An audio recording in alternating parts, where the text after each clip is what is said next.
Shall we start by chanting Namo Tassa Bhagavato Arahato Samma Sambuddhassa Namo Tassa Bhagavato Arahato Samma Sambuddhassa Namo Tassa Bhagavato Arahato Samma Sambuddhassa.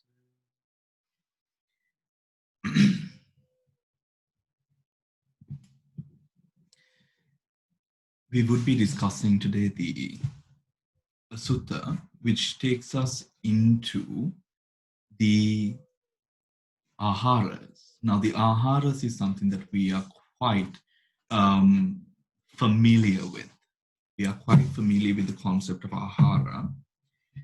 In the Āhāra which has been mentioned by the Buddha, we have the main four types of Āhāra, which is Kambalikara Āhāra, Passa Āhāra, Mano Sanchetana Āhāra, and Vijnana Āhāra, right? Which goes to say, to those of you who are not familiar with Pali, which is the material food that one would consume, the contact through the five sensory doors, the volition that is produced within our minds, and then the consciousness itself. When we focus on the volition, and the consciousness, it is not a demarcation of the mental factors and the consciousness separately, but rather it is this designation of from the point of view of how we feed on the objects that appear in the mind. One, through the doors, the five sensory doors, the ear, nose, tongue, body, eyes, and then the consciousness, which particularly feeds on past memories, future, and also the present. So in this, so in association to these four types of Āhāras, we find ourselves in a position. Now, for example, we have this in Buddhism. The Hindus take it into a greater extent in their practice, where it comes to a lot of physical strenuous energy which is being used in terms of body to sort of put themselves through rigorous or rather difficult circumstances when it comes to practice, right? I think we are familiar with different observances that we have seen throughout the Hindu world, where we find it can be quite challenging in terms of body to go through those certain observances. One part is, for example, if we take the practice of hindrances, we find the practice of being naked, right?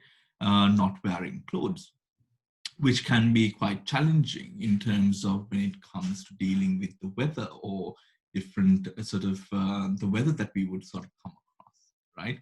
We have practitioners who would be who would put themselves through difficult circumstances in terms of living in high altitudes, right? We have practitioners of that sort. But when we take the Buddhist monks, we find the Buddhist monks usually retire to places which are usually warm, which would have an amount of a town or village nearby for the convenience of alms, right? That is the practice that most Buddhist monks, actually not most Buddhist monks, that is a traditional practice that we find ourselves in the Theravada Mahayana world, right? Buddhist world.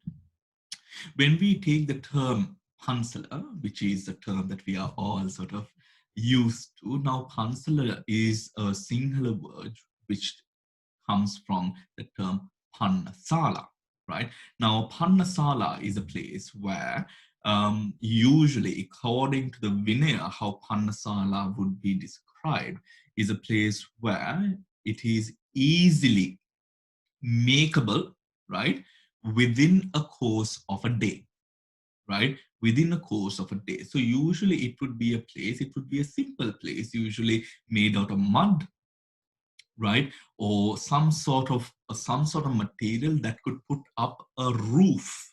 Huh?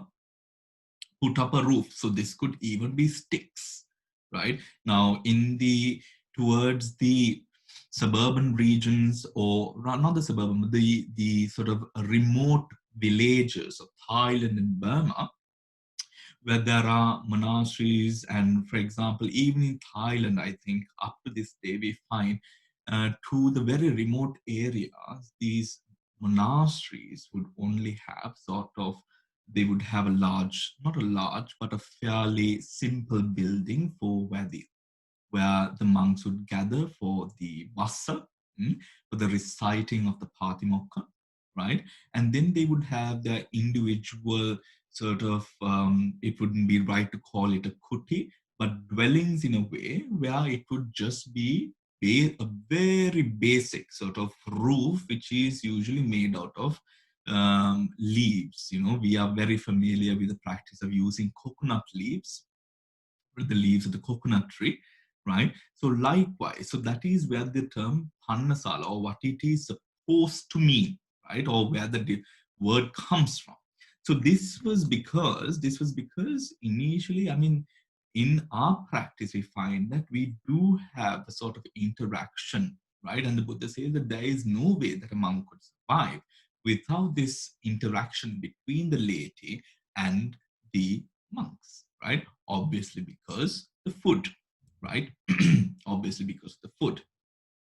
Now, when we take the Hindu practitioners, we find that there are certain practices that these Hindu practitioners undergo, which puts them into a situation where they are either in high altitudes or even in sort of low altitudes, but in forests and deep within jungles and all of that, because fasting and all of these other practices are very much a part of their practice, right?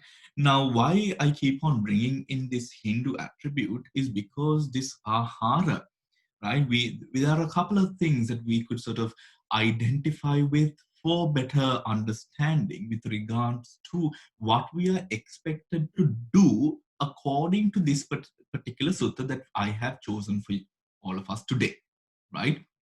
Now, the the Buddha, when we speak about the feeding, or the feeding of the hindrances, right? We feed all of these hindrances through the five sensory doors. The five sensory doors goes through a process of processing, which determined by our understanding, determined by our past experience, determined by a number of other factors, including karma, which enables one to process the data that we receive through the five sensory doors, which then enables us to work in our own unique ways with that data, right? With that data. In Abhidhamma, we call this process, of course, you know already, most of you who participate in the Abhidhamma class, this is called the process of either Yonis Mansikara or Ionis Mansikara, led by the Manodwara Avajana, right? Or the mind over adverting consciousness, right? Now, in this, we find that when we go through our practice, we as mundane human beings, not only us, but even animals, right, in a very similar way, right, we live off the data that we receive through these five sensory bases, right? In the cognition and the mixing and the interaction, the intimate interaction between this data that we receive through the five sensory doors, we find ourselves in a position that is very important to understand. Now, what is this? For example, now each of the five sensory doors, as we go through each one of them, we find that, for example, if you are to hear something, right, we hear it, right, as an external object most of the time, right? We hear it as an external object, right? When we feel something, we feel it as something brought upon the body by an external stimuli, right? When we smell something similar, right? Just because, for example, if you smell your neighbor is baking a lovely cake and you have, or some biscuits or something, and when you bake, you have this very pleasant smell in the environment, right? Or you might have, flowers or whatever. Just because you smell it, that neighbor's cake doesn't become yours, right? Nor the flowers, it doesn't become a part of you, right? However, even that is to say similar with regards to the eye. But when we would, in the interaction of taste, when we would put something on the tip of our tongue, when we would take a spoonful of or morsel of food or whatever it is on into our mouth, we would interact with that object with a greater amount of intimacy, with a greater amount of connection compared to the way of interaction that is seen in by other sensory bases, right? So the way that we would sort of attach to whatever that we experience through the taste would be something that we would attach or cling to with a greater amount of aggression, with a greater amount of aggression. Now, because of this reason, now the Buddha, in many of the commentaries with regards to Vinaya as well as the Vinaya itself, when questioned with regards to, for example, food, right? When questions with regards to food, the Buddha has there was much more room for stringent rules to be put in, but there were places that the Buddha refused to do so, right? One of those very popular interactions was where the Buddha was requested to make all of his disciples abide in vegetarianism, which the Buddha did not agree to, right? Which the Buddha did not agree to. Now, I myself actually did not understand why the Buddha did so, right? Why the Buddha did so up until I personally was visited certain areas of certain countries, including India and Burma, and even places in China and Thailand, where vegetables are quite expensive, right? And more than the expense, they're scarce. And because of that, we find that people in those regions eat a lot of meat, right? Eat a lot of meat.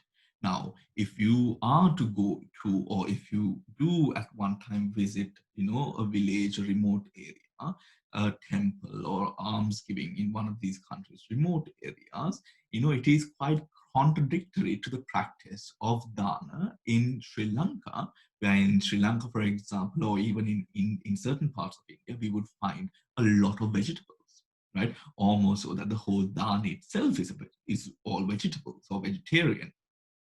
But then there are places, for example, if you take Assam, right? These places, or even if you take the border of China, these places with the weather conditions, you do not have many vegetables growing in the area, right? Growing in the area. So you find that the dana which is offered to monks is usually all meat. And I stress on the factor of all meat. A personal experience that I experienced was at the time I was vegetarian myself. So I told the monk, I did not speak Burmese at the time, but I told the monk who was a friend of mine who spoke Burmese, I told him, Bantham, I don't eat meat, right? So what one of these ladies did was she took, and then the monk told, bring something which is vegetarian. So then the lady did not understand what being vegetarian is. So what she did was she took the chicken curry into the kitchen and put some leaves like watercress into it and brought it back and laid it on the table. She did not have an idea or clue what vegetarianism or even what that Burmese word actually meant. She had no clue, right? So then I understood, there are places that actually, people do not have vegetables meals, and people are mostly sort of consisting of sort of non-veg diets, right? So in matters like that, the Buddha has been very open to the fact of, you know, not being vegetarian. And even if we go deeper into rules of consumption, the Buddha has always said, eat with mindfulness, right? Do not promote gluttony, right? To eat with mindfulness, to know the basic principle of why you are consuming what we do consume, right? And because of this, we find, and this is, you know, some might say, you know, this is okay, this is a basic teaching, there are deeper things. No, right? This is a very important, this is a very important part of our practice and teaching. Why? This is a very important part of our practice and teaching. Why? Because because it is when it comes to food, and then on the other hand, when it comes to working with the mind, right, there comes a point when we, through the practice, start depending so much on the food that we intake, right? On the food that we intake.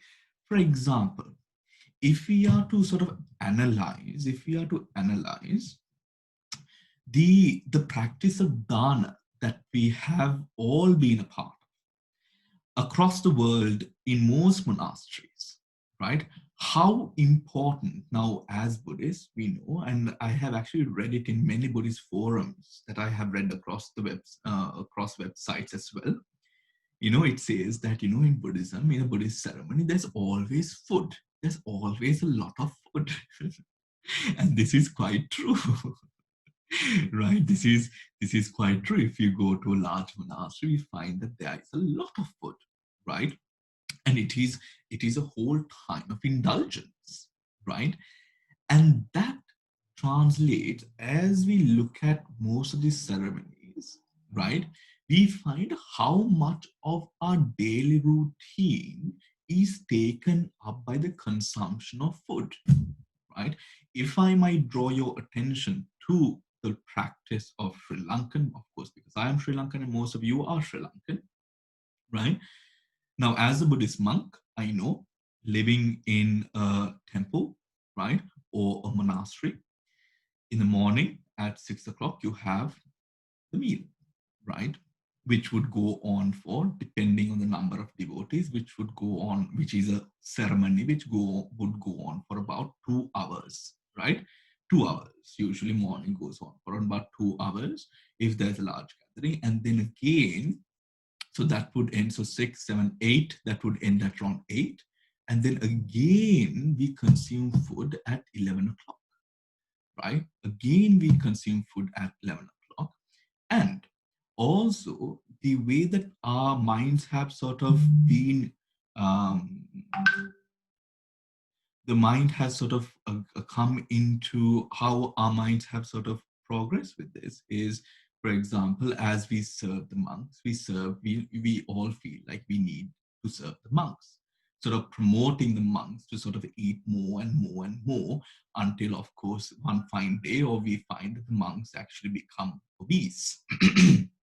And this is actually an issue in in general or across the world, right? And then again at 11 o'clock we start a ceremony which would probably end at around 1 o'clock or 1:30, right?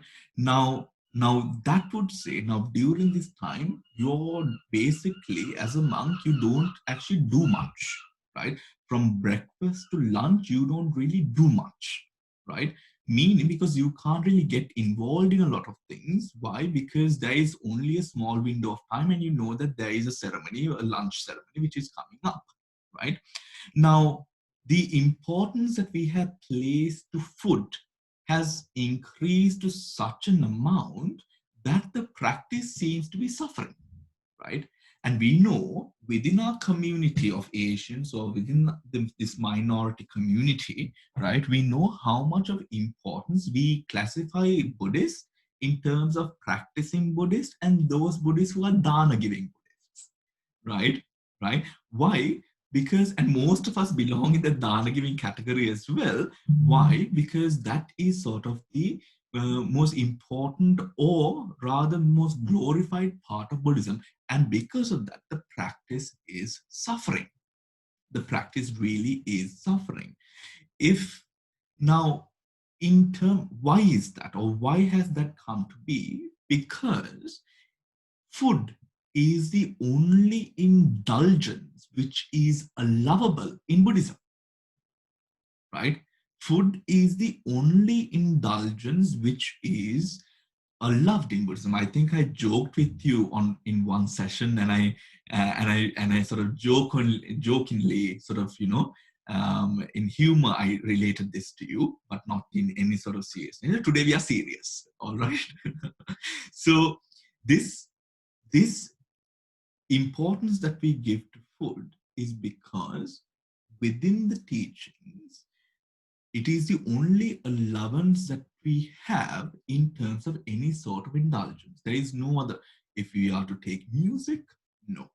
If you are to take any other bodily pleasures, no. Right? If you are to take anything else, there are so many. Even in terms of, for example, walking on a road, on a public road, there are rules to negate how you do that as well. This is all to bring that mental solitude, right? It is all to bring that mental solitude in a way that you are able to progress in your path of practice. That when it comes to then food, the Buddha has always emphasized eat mindfully, right? Eat mindfully. We let go of many things in our life. We let go of many things in our life that at that time, when food is consumed, that seems to be the sort of, we call it bunch called a masquerading factor, which still holds on, which still holds on. Now, in this sutta that we are going to discuss today, right?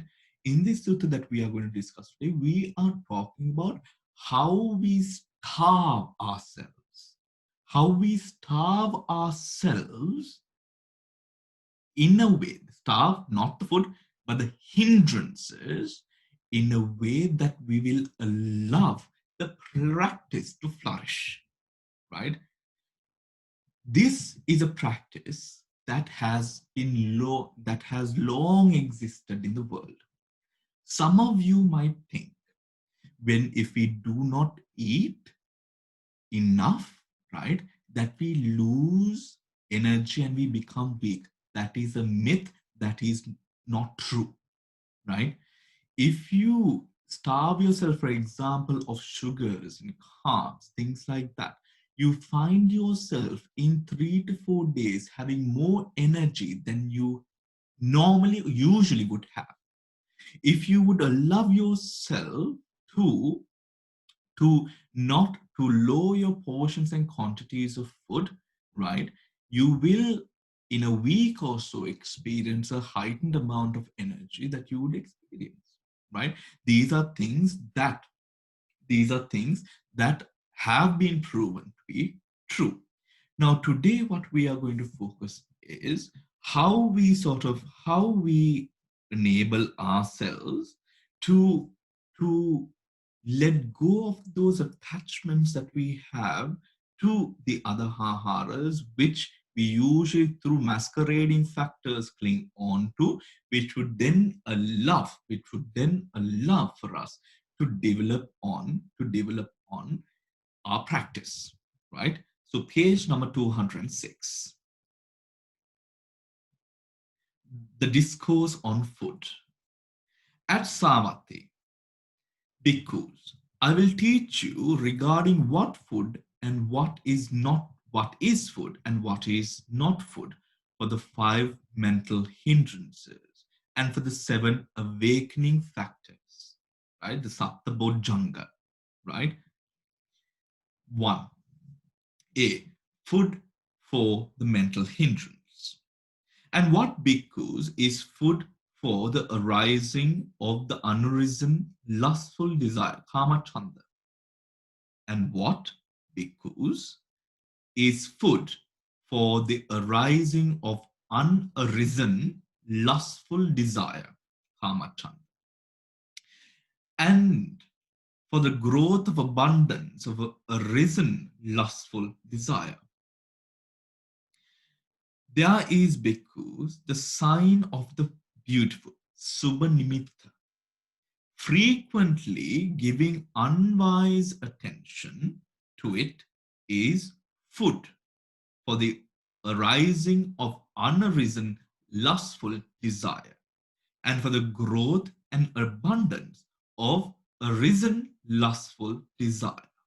Right? Now, with personal experience, I would tell you, with regards to this, now, of course, easier said than done. Let me start off by saying so, right? Easier said than done. It is very important to remember, to remind ourselves, we are not machines. The Buddha did not expect us to be machines, nor can we ever become a machine. The day that we do become machines, we might have even lost the meaning of our own lives, right? We are not machines. And the Dhamma does not expect you to be a machine, right? So becoming so stringent. Now, I have seen in my personal experience, and of course, I have been one of them. Well, right? It is very important to have balance, but when you do not have balance, the mind works in very cunning ways where it still tries to get what it wants through other means and media, right? Through other means and media. This is not, in that case, going for the indulgence of food is a, I would say, now within quotes, better hindrance than allowing yourself to become a slimy sort of, and indulge in that masquerading sort of art of the mind, right? Because what it does, that sort of part, for example, you like something, but you pretend to yourself that you don't like it, right? In psychology, this is called denigration, right? Where you put some things off, no, I don't want that. I don't want it. I don't want it. I'm a spiritual person. I don't want it. This is not what is expected of us in the practice, right? We do not shove things under the floor or under a table to assert to ourselves that we are practitioners. That is not the way of Dhammic practice, right? This is a work in progress, and we must be able to tread on that path with understanding. That is very, very important, right? Especially when it comes to things such as processing the means of that, or the means that would give rise to hindrances such as lustful desire, vyapada, sloth and torpor, restlessness, but a very powerful indulgence is of course kama chanda, right? There is bhikkhus, the sign of the beautiful, a subha nimitta, frequently giving unwise attention to it is food. Now, remember, unwise attention. What is unwise attention? Now, what I want you to do is, while you're listening to me, I want you to apply this to your mind and life. All right, apply it to your mind and life, right? Now, when we say, how do we interact with the subha nimitta, right? Now, usually, now this is something that a lot of young monks do wrong, actually, I would say, right? And with greatest amount of honesty, I would say it is wrong, right? Is, for example, convincing ourselves that something beautiful is not beautiful in a very, I would say, in a way of you pulling the wool over your eyes, right? In a way of pulling the wool over your eyes. Meaning, right? When you try to hide, especially I have spoken regarding this with regards to the communication that we have with the mind, right? The communication that you have with the mind. The more you try to sort of control the mind and sort of have it within your grip, the more the mind becomes uncontrollable. And I think we have all personally experienced that, right? You abruptly with with a bit of aggression, you tell the mind, shut up, the mind will not shut up. It will become more aggressive, right? We need to know how to communicate with the mind, and you labeling or trying to label that which is beautiful by conceptual means as something which is conceptually something which is ugly is not going to work. And that is not what is the intended practice of Dhamma, right? The Buddha related to science as, of course, we know sunya, right? It is empty, right? How do we see the emptiness of that which is beautiful, right? We know by this time, if we have gathered the knowledge that we have gained through the past suttas that we have gone through, we know how do we do it. We break it up in terms of the five aggregates. The five aggregates. The mind that clings on to that aggregate, we break up the five aggregates of clinging, right? And we come to realize that this is only clinging. For example, right? For example, think of you shopping, right? Think of you shopping. You're with your stroller looking all cute, you're going through the aisles, and you are doing your shopping, right? It might be grocery shopping, whatever it is, or it might be clothes shopping, whatever it is, right? And sometimes you look at something and you ponder, okay, I need this, right? And sometimes then you wonder, do I actually need it? Right? Do I actually need it? I'm sure some of you have had this discussion in your mind, right? Do I actually need it? You, in your mind, in a way, are sort of breaking it up, right? You sort of go into the means or the details of how you would use it, where would you wear it to, or what you would use it for, whatever it is, right? And you sort of come to a position sometimes where you now remove or you get rid of the value that you had for that material or good initially. In a very similar fashion and way, this object of beauty, Subha Nimitta, you realize, right, that yes, it is beautiful, right? It is beautiful, but in which way does this beauty relate to me? Remember, as a practitioner at a basic level, shunyata is something which we will inherently not be able to experience at its fullest glory, right? At its fullest glory. And if you remember the teachings that we have gone through with the jhanas, you realize you reach the mental capacity and the capability of reaching that level of shunyata only when you go through 1, 2, 3, 4, and then 5. We don't jump from 0 to 5.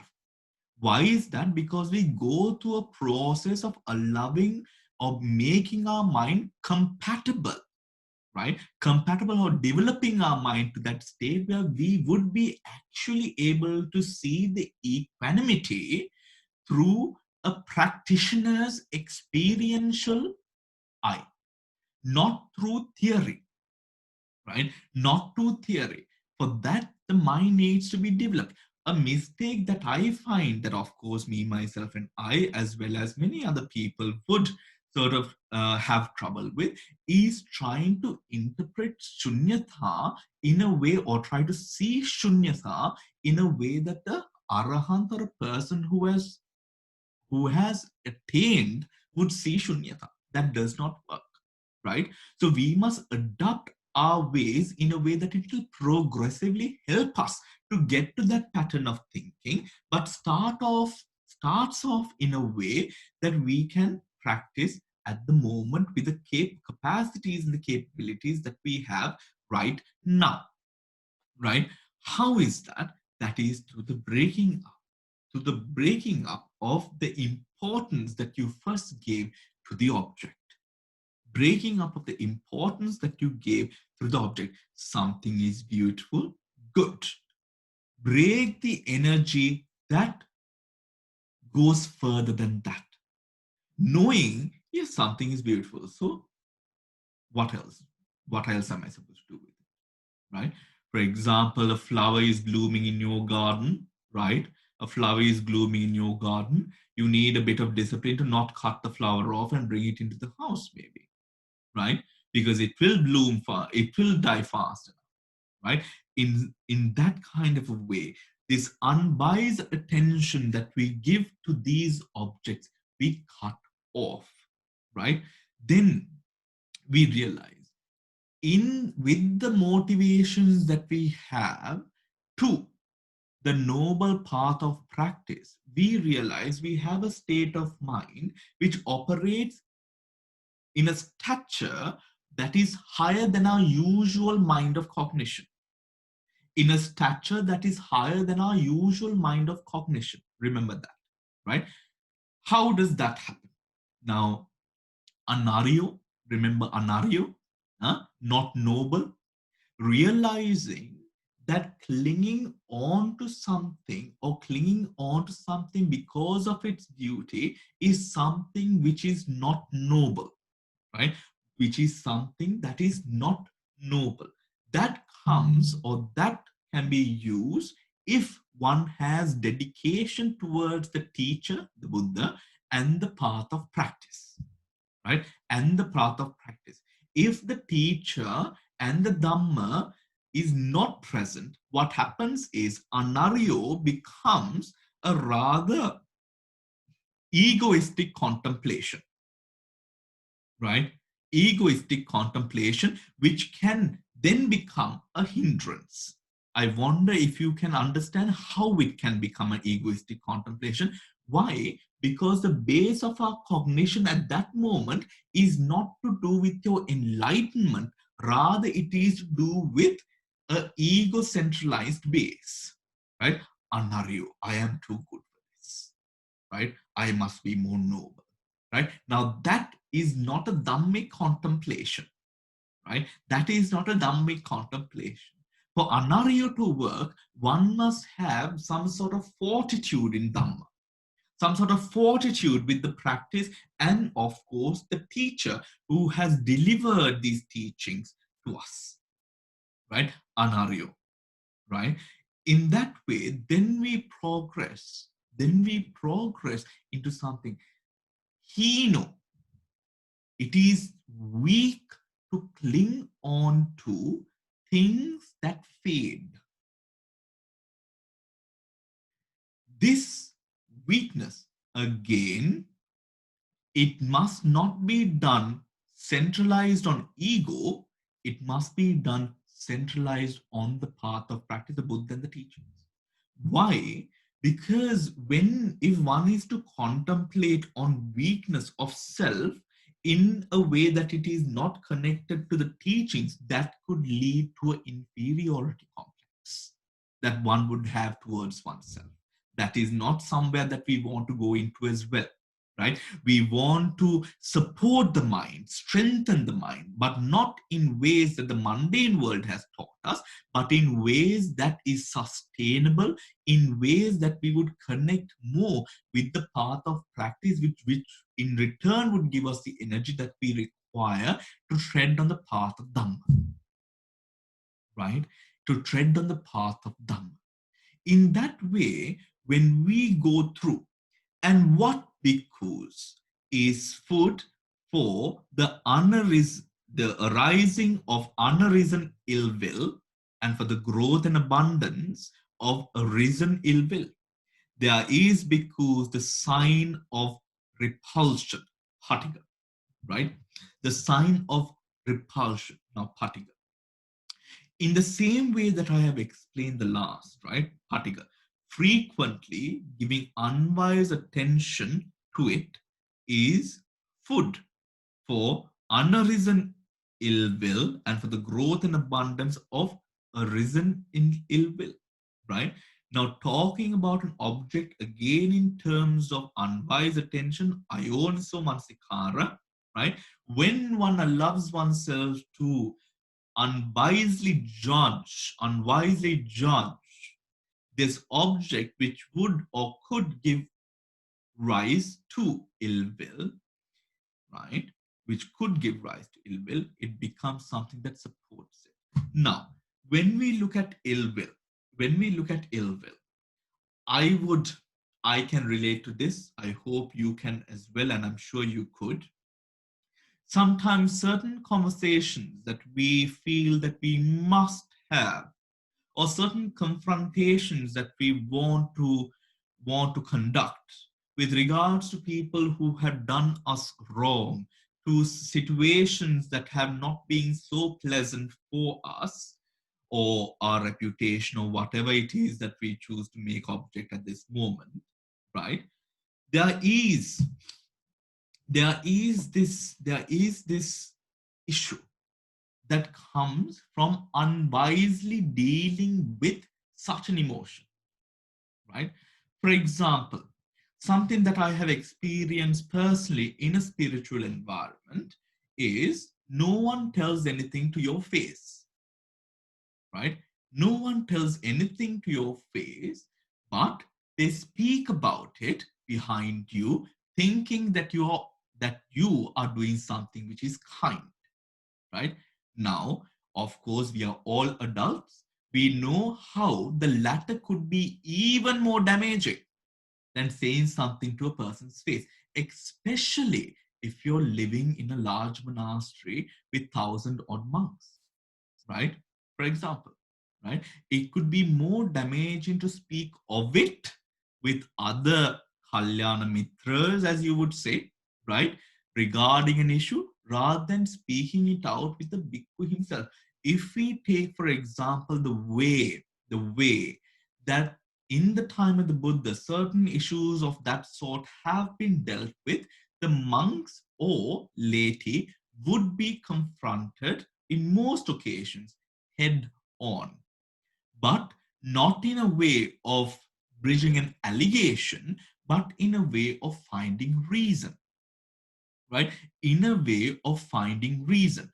And I know personally of many monasteries which have become very toxic because of this unwise way of maneuvering one's emotions, unwise way of maneuvering one's emotions. This is something that we all do in our life, right? We do not speak of it at the time that we should have spoken about it, and then we continue to speak about it behind that person's back. Now, this is not a part of the practice, and you are not doing anyone any kindness, right? How do we then deal with this? First of all, as a person traveling or treading on this path to purification, our mind must be at the right place. Our mind must be at the right place. Where is the right place? Nibbana, nirvana, right? Achieving enlightenment. Have you sometimes wondered in certain occasions where you would read the Dhamma or a monk would be taught, teaching to you or whatever it is, you know, where how certain interactions seem very odd. For example, a fellow bhikkhu does something which is not so correct or something which is blameworthy, and his friends gang around him, question him, and drag him to the Buddha. Doesn't sound very Kalyana Mitra like, does it? Right? Now, this is a question, little old me, right? When I was studying Dhamma, I was like, this doesn't really sound like a good bunch of friends. And I'm sure maybe, I don't know, maybe you have thought in the same way, right? It is only later on that I learned what allows those bhikkhus to do that and yet have a very good bond within them, within the circle of monks, right? What is the reason? And how come it doesn't work well today, right? It doesn't work well today. Now, today, you can't do that, right? It will be, it will create a lot of animosity in the environment. This is not, today, this is not a way that you will approach a subject in any monastery, that I have personally been to, and I'm sure all across the world, this is not the way, but it was done in the Buddha's time. Why and how? Why? Because everyone's attention, it was a known fact that you were in the monastery to do one thing and one thing only. What is that? Attain Nibbana, right?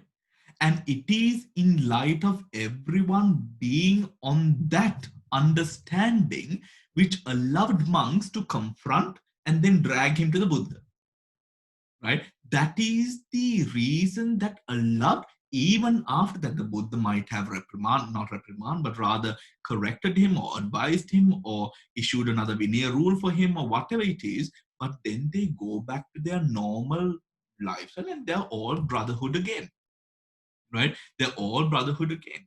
It is almost, of course, like in a way how a family would work, right? How a family, we all have families, that is somewhat of the way that the family would work. We know that there is, of course, there are fights, there are arguments, but in a closely knit family, we know that there will be no harm done in a way that one's life is ruined, right?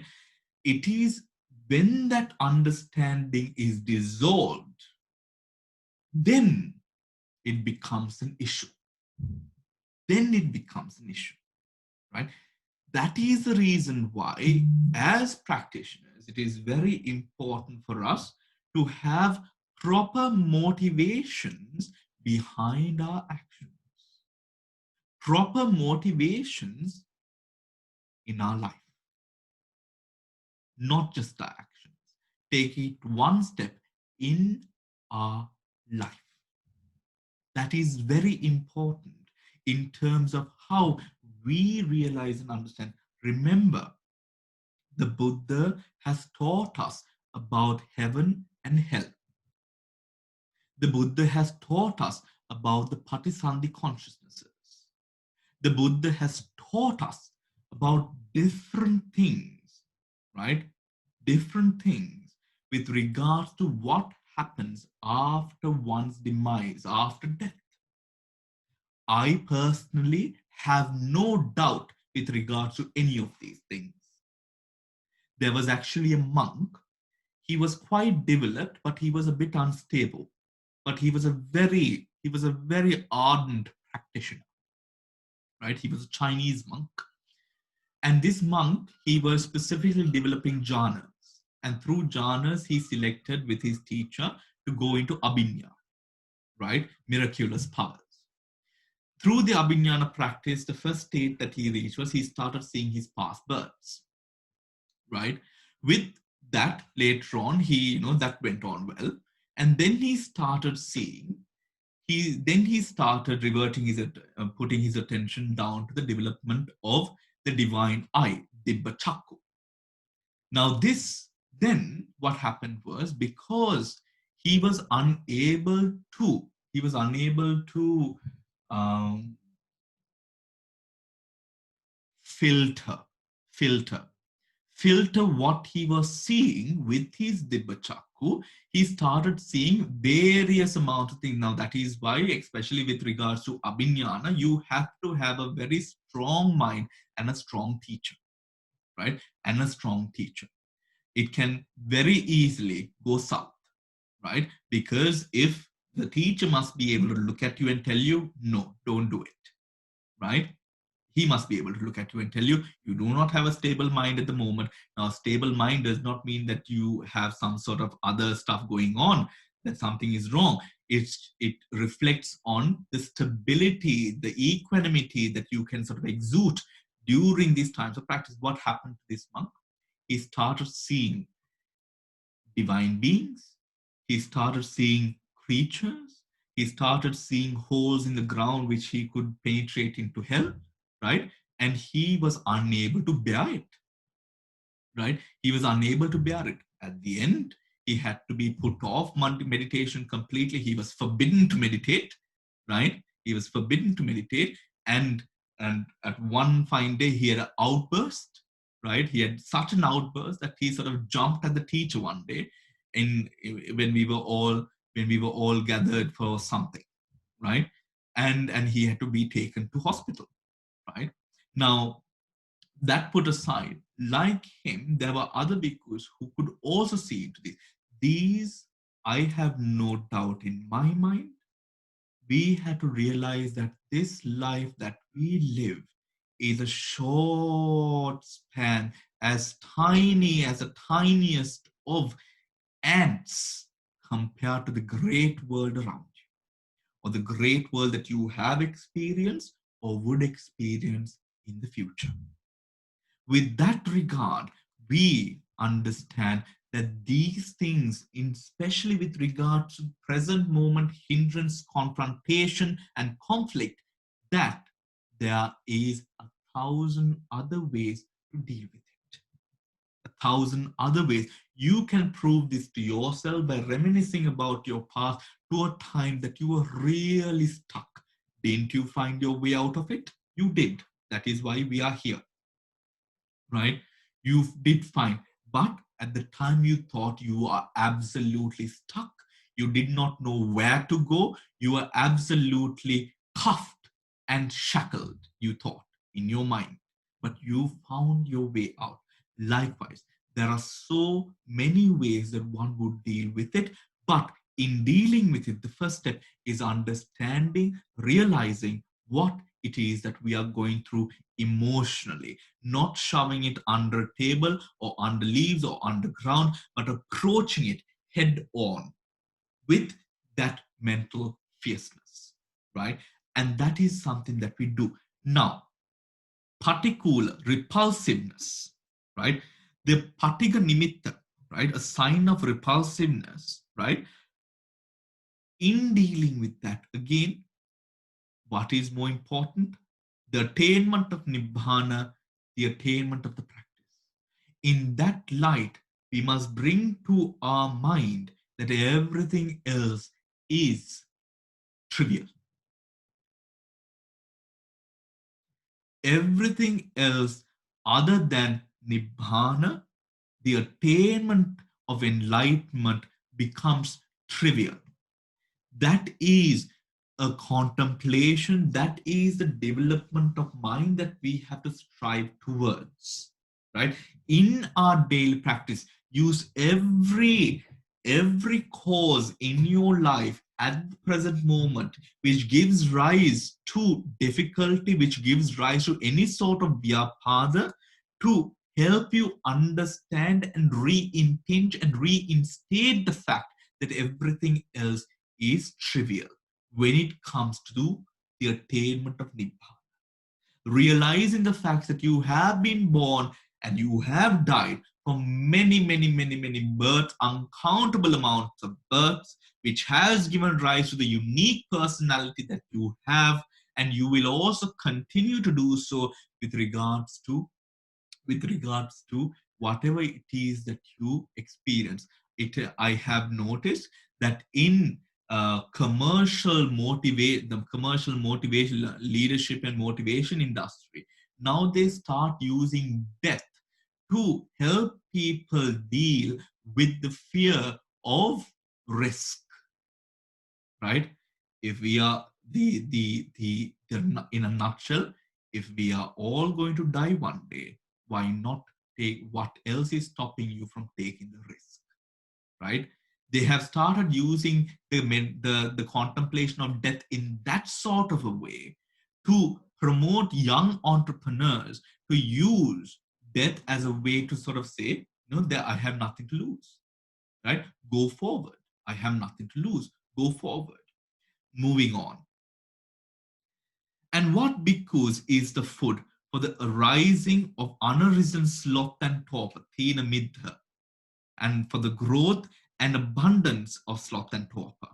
There are bhikkhus, boredom, lethargy, fidgeting, after meal drowsiness, and mental sluggishness. Now it is said that that one of the first illnesses, one of the first ailments that came to man, right, that came to man is this mataya, bat mat, bat, mataya, mataya. This sort of uh, the after meal drowsiness, right? The after meal drowsiness is said to be the first sort of mental affliction, the bodily affliction experienced by man, right? Experienced by man. Now, mental sluggishness. Frequently giving unwise attention to them is food for the arising of unrisen sloth and torpor, and for the growth and abundance of arisen sloth and torpor. Right? One way that we could practically tackle this is the time that you go to sleep and the time that you get up. Training, coming into a discipline where you are able to get up in the morning, right? Get up in the morning without any difficulty. Training yourself to be able to have that discipline. To put in, for example, if you have something to do, you do it and you allow yourself to completely go into it.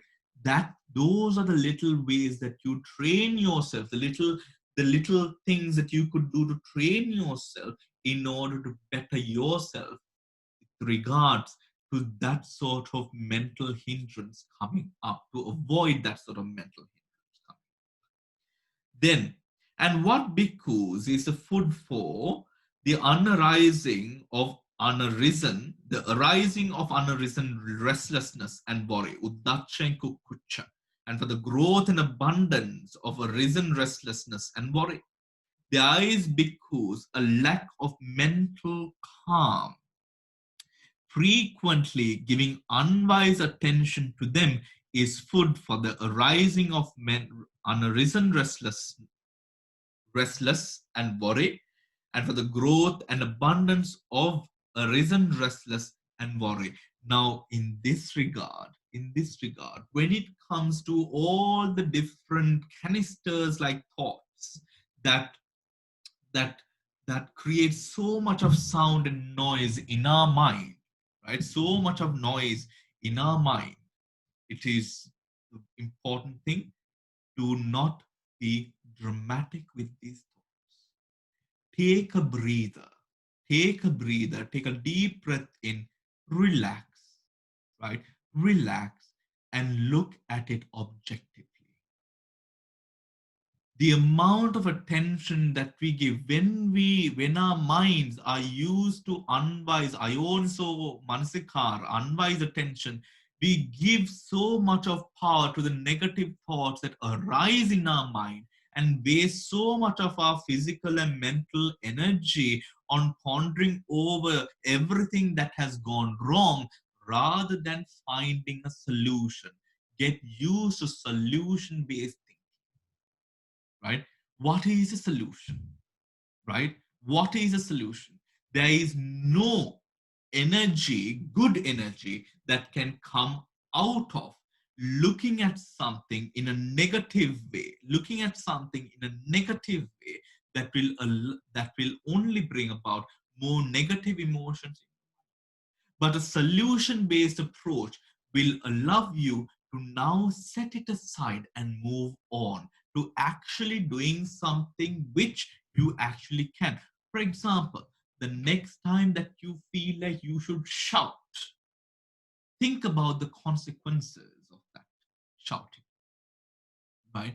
Think about the consequences of that shouting. If all of us were able to really take in that part of teaching, only that part of teaching, we will reduce and get rid of so many problems arising in our families, right? Because we are so quick to shout. We take our relationships for granted, right? Why? Because we do not have that ability to take a breather, to calm down, and to realize what are the consequences of my action. Things like this give you the ability to also achieve mental sublime calm and bliss, right? Sublime calm and bliss. approach that we usually find ourselves failing in is we do not correct certain, or we do not put the energy to correct certain small tiny bits of our mistakes in our daily life. We jump right into meditation and hope that meditation will solve the rest of our problems. That does not work. That does not work. It actually doesn't. Right? We must be able to, however difficult and challenging it might be, we have to be able to put in the work to correct ourselves, to give ourselves an attitude which is foolproof, to enable ourselves to go into meditation and promote the progressing of that meditative practice, to promote the progressing of that meditative practice. Remember, going from home life into homelessness, or from a householder's life to homelessness, the calm and bliss that it brings first is getting rid of all of those issues and problems and all of that, that, that being in a home life would have first brought, right? So it is not done for the fashion of things. It is done so that you can have that mental clarity, calm, and bliss, which would then allow you to put your 100% into the practice. Into the practice. But this does not mean that we have to all do that. What it means is, if we have a sorted home, right, we have a sorted mind. Right? If we have a sorted home, we have a sorted mind. And we have to allow ourselves the energy to create that life for us, right? To create that life for us, to realize the changes that we could make, to realize the changes that the family could make, which would allow us to communicate and prosper as a family, which would allow the practice and the happiness within to prosper even more, right? That is an important part of our practice. That is an important part of our practice. This almost seems as just life coaching almost, rather than a religion, doesn't it? Right? I mean, you look at this and you are like, okay, where's the religion? Everything is on me. That is what I love about this. Everything is on you because everything is actually on you. Right? No one is coming down to save us. Right? No one is coming down to save us. No one is going to give you a hand. It is the only thing that we have a hand or support is through our minds, and of course the people who love us around us. And the Buddha does not disagree. Kalyana Mitras, we know what the Buddha has said about Kalyana Mitras, good friends, right? They are very much the practice, not a part of the practice. They are the practice itself, right? And that allows everything else to prosper. That environment is very, very, very important. Very important, right? Now, moving on. And what bhikkhus is food for? And what bhikkhus is food for the arising of unarisen doubt, vichakiccha, and for the growth and abundance of arisen doubt. There are bhikkhus, the basers of doubt, frequently giving unwise attention to them is food for the unarising of the arising of unarisen doubt and the growth of abundance of arisen doubt. Right? Now, these things with regards to doubt, we experience doubt on a daily, right? It comes through the hindrances. And remember, when you allow, you might feel as if these hindrances, that these hindrances are just, okay, I don't have any of the four, I just have one. It doesn't work like that. It doesn't work like that. You let one in, and the whole thing sort of finds a way to gush in as well. Right? That is the way that the hindrances work, because it entices the mind. When the mind goes down to that low, it welcomes the rest as well. People becoming absolutely evil. right? First, it starts with a tiny mistake, right? First, it starts with a very small lackadaisical attitude with regard to the hindrances, but when it starts flowing in, that is when we become more and more rot inside, right? Doubt and the rest of the hindrances, right, are given way in that sort of way. So you do not experience just one. If you are a person, who indulges and loves to indulge, you will also find doubt in your personality and your characteristics. You will find a potential for anger, ill will in your characteristics. It comes as a full meal. It does not come as a side plate, right? It is not just the aperitif. It comes as the whole 7-course meal.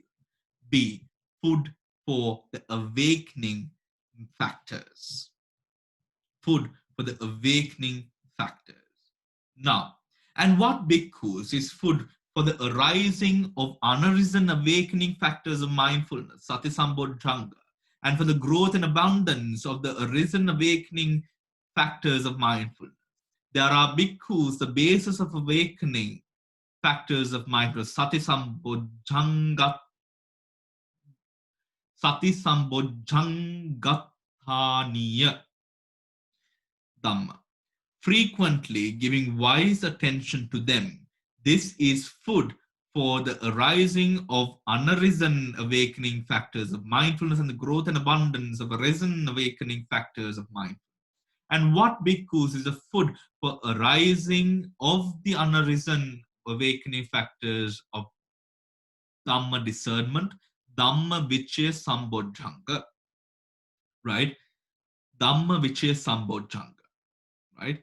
There are bhikkhus, wholesome and unwholesome states, blameworthy and blameless things, low and sublime states, dark and bright states, the counterpart of each other. Frequently giving wise attention to them. This is the food for arising of the unarisen awakening factor of Dhamma discernment and for the growth and abundance of arising awakening factors of Dhamma discernment. Now, isn't this what we spoke of before? Right? Being able to discern between the light and the dark, the good and the evil, the right and that which is not right. Right? Being able to discern between the wholesome and the unwholesome. There are these things in the world, right? First, the knowledge, but to implement this knowledge, one thing, the Shraddha towards the Buddha and the faith in the teachings through understanding, right? Through understanding. We realize in terms of, in certain times of activism that one would have. One would find people fighting for the rights of Buddhists and all of that. But if one is questioned, are you a person who protects the 5 precepts? Then that falls. No. So how are you a Buddhist? If we do not protect the 5 precepts, if we do not have the 5 precepts, that is the most basic string of attachments to the Dhamma. Right? That is the most basic way of identifying yourself as a person of Dhamma, having the 5 precepts. You do not have the 5 precepts, but speak the right of the Buddhist. How does that happen? That is not a part of the teaching. That is not a part of the teachings, right? In this case, the Dhamma that arise through the Shraddha we have towards the Buddha and the Dhamma guides us in implementing the data of Dhamma that we have a storage of. That we have a storage of. Right? That relates to the Dhamma discernment that we would be able to have in terms of that which supports our practice, that which supports the flourishing of the enlightening factors. Now remember, the enlightening factors bring you happiness and peace. It might seem like something when we say Dhamma Vichaya Sambodhanga, right? Now, when we say Dhamma, Vicaya, Sambojjhanga, it might seem something for just the people who are really serious about enlightenment. But remember, it is a Pali word. The Pali word is also not that complicated, to be very honest and fair with you, right? It is a Pali word, but this Pali word, yes, it directly relates or puts one to in the path towards enlightenment, but to those of us who are not very interested in enlightenment, but interested in happiness, this relates to you as well, right? We know in certain contexts we translate enlightenment to be a sustainable form of evergreen sort of enlightenment of happiness, right? We sometimes see it as the most pure and profound of all happinesses that are available in this world, right? So to those of you who might not be so strict, do not disregard this. This is what helps you discern. For example, if you're having so much of annoyance with your partner, right? This gives you the eye to mold your attention to that which is wise attention, to realize, to see beyond the words that are loud, to see the real hurt and pain between the lines. This is the discernment. That this is that doctrine or that part which gives you the discernment, right? This is that part. So don't disregard it.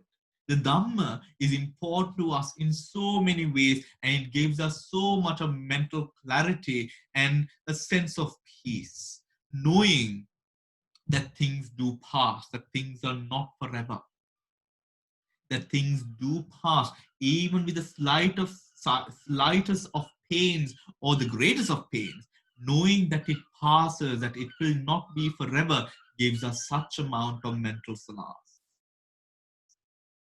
In that way, moving on, there are bhikkhus. There are bhikkhus, the food for a rising of the unarisen, awakening factor of energy, right? How the element of initiative, the element of exertion, the element of strength, right? The element of strength. Frequently giving wise attention to them, this is food for the rising of unarisen and the growth and abundance of the arisen awakening factor of health. The element of initiative, the element of exertion, the element of strength within you, not anywhere else. Do not seek your motivation from anything else. The only motivation that you seek is of the Dhamma, is from the Dhamma, to support you to realize what in this moment is more important.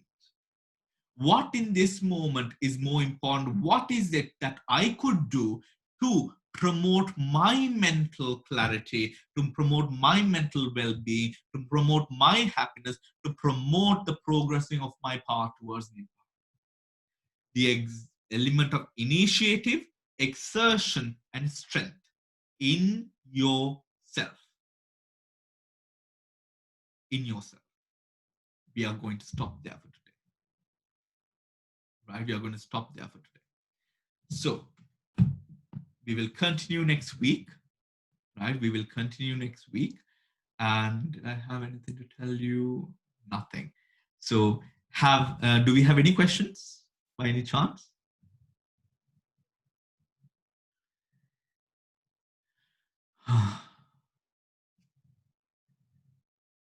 All right. So if you do not have any questions, do you like the sutta that we have chosen for this time?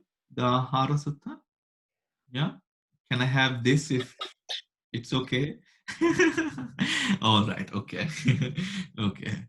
Good. So then I will see you over the weekend, right? Up until then, thank you very much. Have a great rest of the week and all the best. Take care. Thank you, Bante.